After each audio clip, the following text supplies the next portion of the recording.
मोह देह से अलग बा कह गए दास कबीर।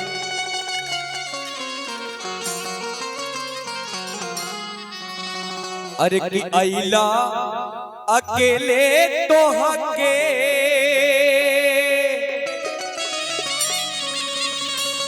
अरे जाए के अकेल बा। अरे छूट जाई जगवा के जितना झमेला बा। छूट जाई जगवा के जितना झमेला बा। छूट जाई जगवा के अइला अकेले तोहके जाए के अकेला बा। अइला अकेले तोहके जाए के अकेला बा। छूट जाई जगवा के जितना झमेला बा। छूट जाई जगवा के।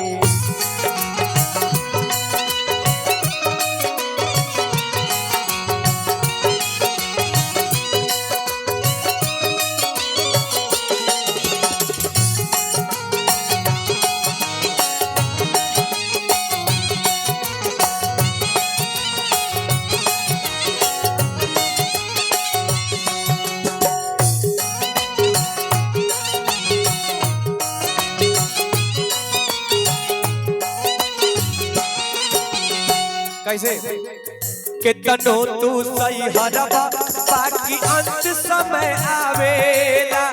एह जिंदगी के दिया ना ओह दिन लुपुर छुपुर जरेला।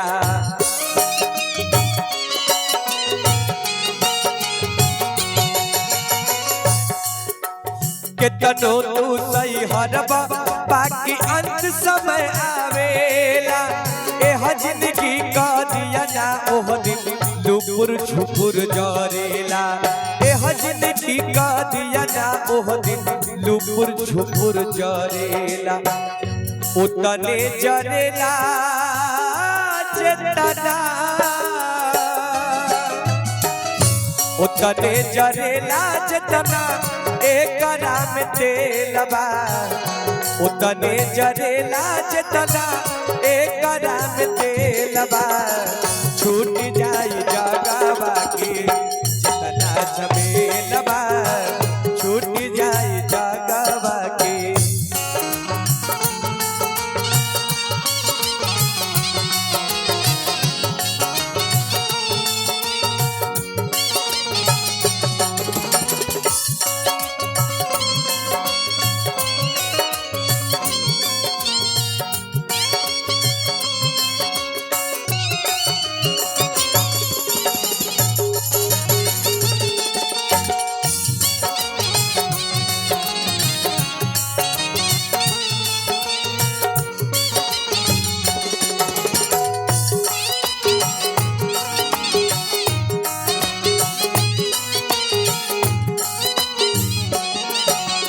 देखिए ये पूरा परिवार के तरफ से सारा कलाकार लोग के आशीर्वाद के लिए स्वागत अभिनंदन। प्रभु से निवेदन बा विनती बा कि प्रभु दिवंगत आत्मा के अपने शरण में राखी स्थान दे। कैसे कहे के बा जिंदगी हा स्टेशन एको चहल पहल बा भारी। हरियर झंडी गाड़ी देखवल चले के बाद तैयारी।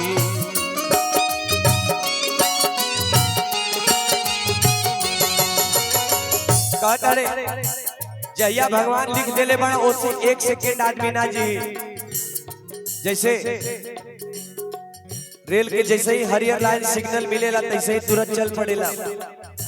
वही तरह भगवान गार्ड के जैसे ही झंडी दिखावेला शरीर से आत्मा निकल जाले। जिंदगी हा स्टेशन एको चहल पहल बा भारी। हरियर झंडी गार्ड देखवल चले के बाद तैयारी। हरियर झंडी गार्ड देखवल चल। सुना सुना लागे अब तो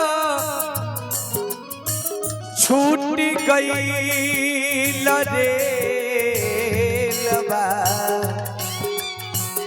सोना सोना लागे अब तो छूट गई रे लबा छूट जाई जगावा के तना झमेलबा छूट जाई जगावा के।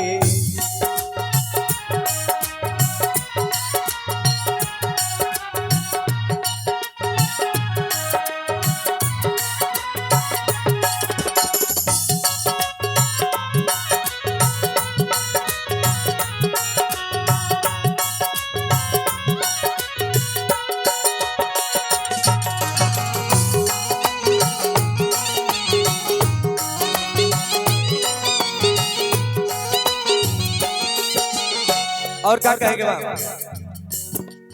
पहला बचपन दूसरा जवानी जे पर सब अगराला तीसरे चढ़ल बुढ़ौती मनवा कापी कापी रही जाला।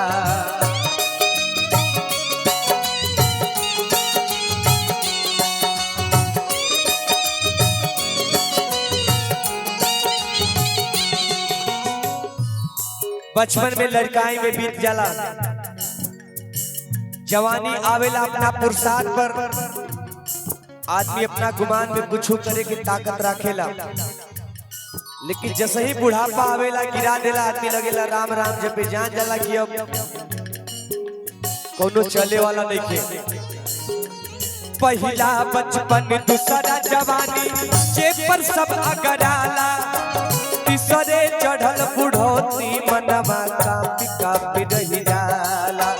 तीसरे चढ़ल बुढ़ौती मनवा कापी कापी रही जाला।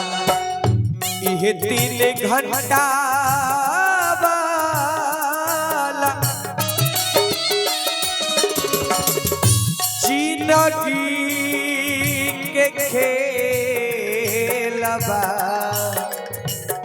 इहे 3 घंटा वाला जिंदगी के खेलबा छूट जाए जगावा के जतना झमेलबा छूट जाए जगावा के जतना झमेलबा छूट जाए जगावा के। अइला अकेले तोहके जाए के अकेलबा, अइला अकेले तोहके जाए के अकेलबा छूट जाए जगावा के जतना झमेलबा छूट जाए जगावा के जतना झमेलबा छूट जाए जगावा के जतना झमेलबा छूट जाए।